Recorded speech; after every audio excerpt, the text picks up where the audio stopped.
Hello, this is Matt on the Moon Lambo channel. I've got 3 stories to share with you in this very latest Moon Lambo Hot Jam.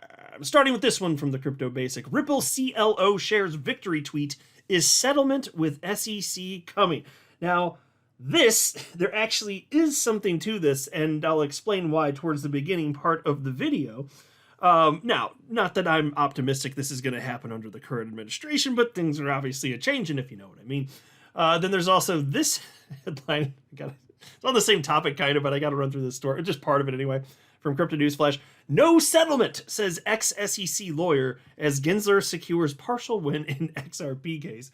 And then we have this one from Crypto News. Ripple CEO Brad Garlinghouse tipped as Trump's new crypto czar. Okay, look, I don't know if there's anything to this, but look, it's being discussed by our XRP community, our beloved XRP community, and obviously crypto media has picked up on this and they're covering it, so I'm going to address it, but I fully acknowledge at the outset of the video, I don't know if there is anything to this. But yeah, you'd be talking about Brad Garlinghouse being part of the Trump administration, and then there's the question mark, what does that mean, given that he's currently the CEO at Ripple?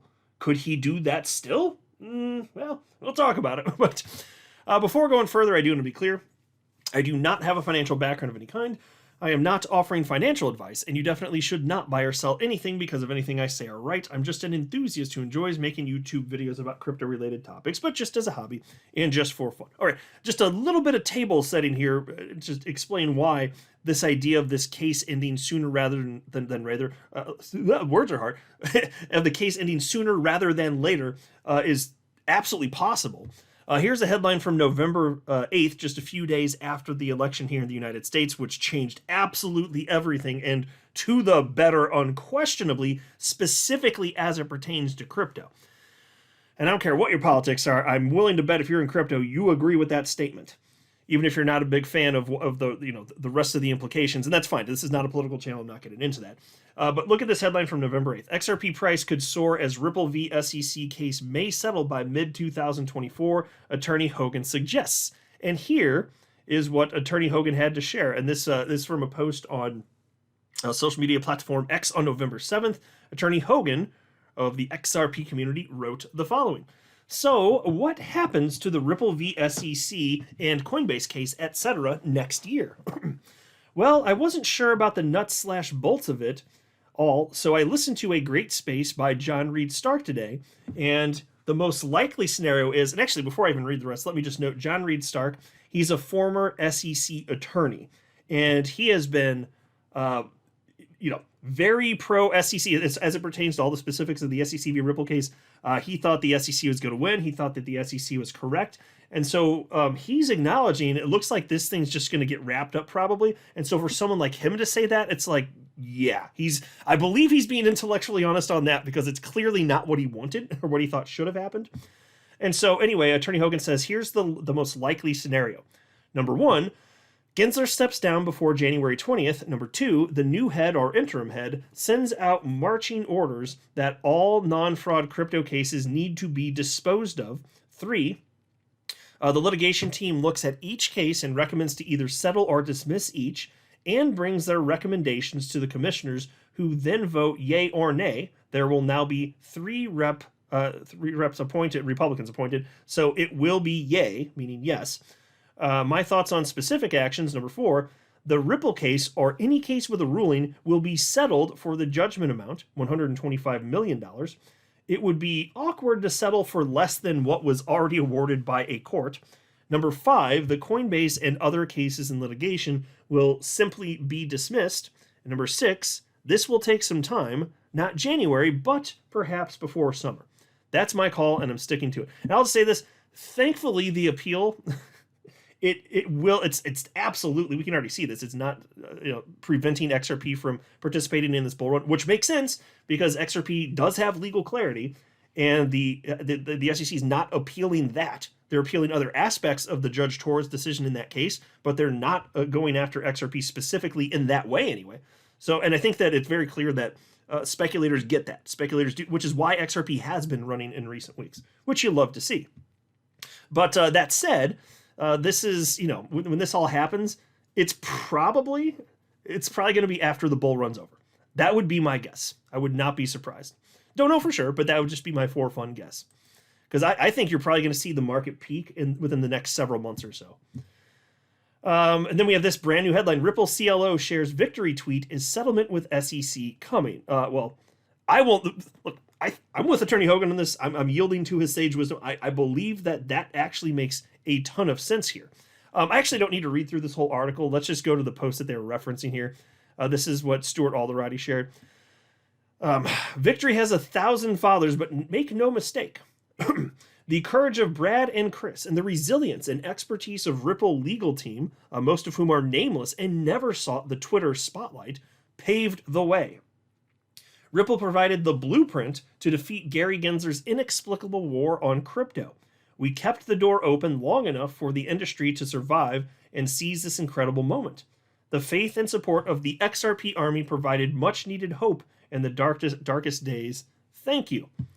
Yeah, it's not. Yeah, it's true though. Like what he's saying there. It's nice that he shouted out our XRP army here, but what Ripple did, they really did pave the way. I mean, and I don't say this begrudgingly. Like Coinbase has copied what Ripple did to certain legal arguments in their case against the SEC, and they're right. And I'm happy they did that, frankly.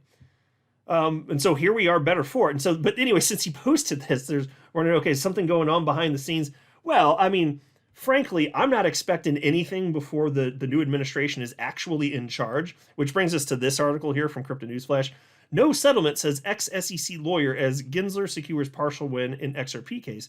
And they're sharing perspective from another former SEC attorney named Mark Fagel. And he does not think that there's pretty much any chance of this case going away prior to the next administration taking over. That's very clear. Here it reads as follows. Responding to social media discussions about potential settlement negotiations before Gensler's exit, Fagel said, and this is a quote, "They already won half the case. I don't know why the same commissioners who voted to appeal the other half would reverse course now. Possible, but seems unlikely," end quote. Yeah, I don't think that they're going to either. But I did want to also note, since he worded that in a very particular way, you can word it accurately that they won half the case. I mean, that's fine because, you're talking about the programmatic sales versus, the all the stuff having to do with on-demand liquidity, the institutional side. Okay.